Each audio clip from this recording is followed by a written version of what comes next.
आज राष्ट्रीय आयुर्वेद संस्थान के स्वर्ण जयंती समारोह में आज के हमारे मुख्य अतिथि सम्मान्य प्रदेश के यशस्वी मुख्यमंत्री भजनलाल शर्मा जी, जिनके नेतृत्व में राजस्थान प्रदेश में आयुर्वेद और योग के क्षेत्र में नए नए कीर्तिमान स्थापित किए जा रहे हैं, जिनके नेतृत्व में राज्य सरकार द्वारा आरोग्य ग्राम जैसी योजना लाकर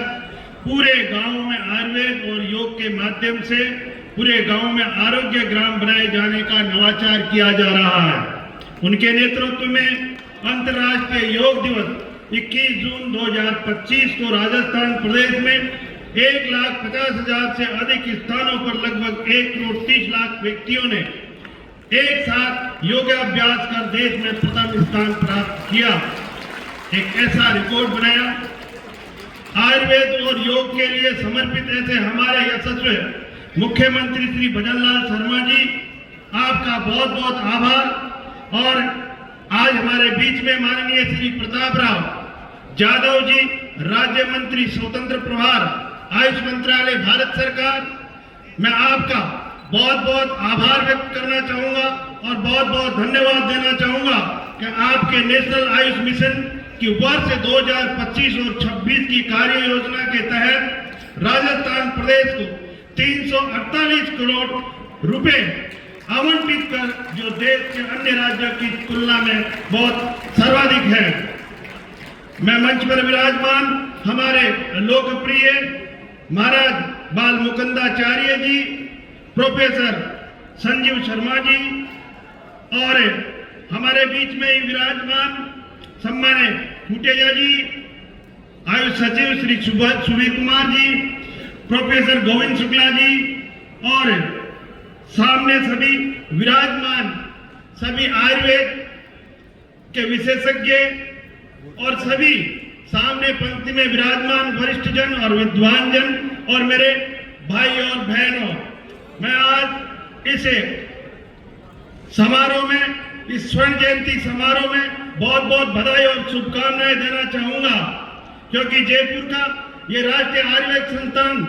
देश का ही नहीं पूरे विश्व का आयुर्वेद के क्षेत्र में सबसे पहला प्रीमियम संस्थान है। और मेरे लिए ये गर्व की बात है कि आज इस संस्थान के स्वर्ण जयंती समारोह में आप सभी के बीच में उपस्थित होने का मुझे अवसर मिला।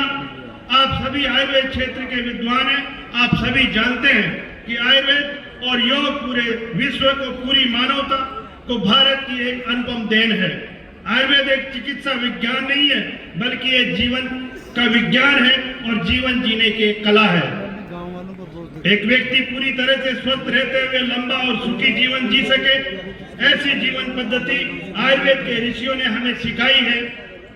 और इसमें भी खास बात यह है कि प्रकृति के साथ तालमेल बिठाकर जीवन जीने की एक कला है, इसे आयुर्वेद के द्वारा हमें सिखाई जाती है। बंधु, हमारे गांव में, जंगलों में बहुत सारी हमारी आयुर्वेद दवाइयां होती है, जिनमें बहुत औषधीय गुण भरपूर होते हैं। हमारी रसोई गैस में भी बहुत सारी दवाइयां होती है, जिनको हम अगर उनको तरीके से हम ले तो निश्चित रूप से हमारा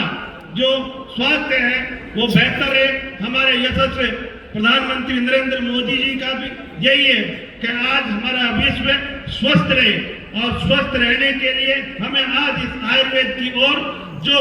हमारे शरीर में कोई दुष्प्रभाव नहीं डालता, ऐसी पद्धति को अपनाकर और अपने स्वास्थ्य को और सभी को सही रखे, सभी लोग इसका प्रचार प्रसार करके हम ज्यादा से ज्यादा, क्योंकि राजस्थान में तो बहुत अच्छे नवाचार इन 2 साल में माननीय यशस्वी मुख्यमंत्री जी के द्वारा आज कम से कम 2000 आयुष मंदिर इस राजस्थान में बनाए गए। मैं आभार व्यक्त करना चाहूंगा हमारे यशस्वी मुख्यमंत्री जी का, आपके नेतृत्व में बहुत अच्छा डिपार्टमेंट में आगे बहुत आपके मार्गदर्शन में काम हो रहा है। और इसी कड़ी में मैं सम्मान्य हमारे मंत्री राजस्व केंद्र सरकार के, इनका भी मैं बहुत बहुत हृदय से आभार करता हूं कि आपके नेतृत्व में ये आयुर्वेद विभाग बहुत अच्छे तरीके से इस राजस्थान में आगे बढ़ रहा है। मैं आप सभी का बहुत बहुत अभिनंदन, बहुत बहुत स्वागत और बहुत बहुत बधाई। जय हिंद, जय भारत।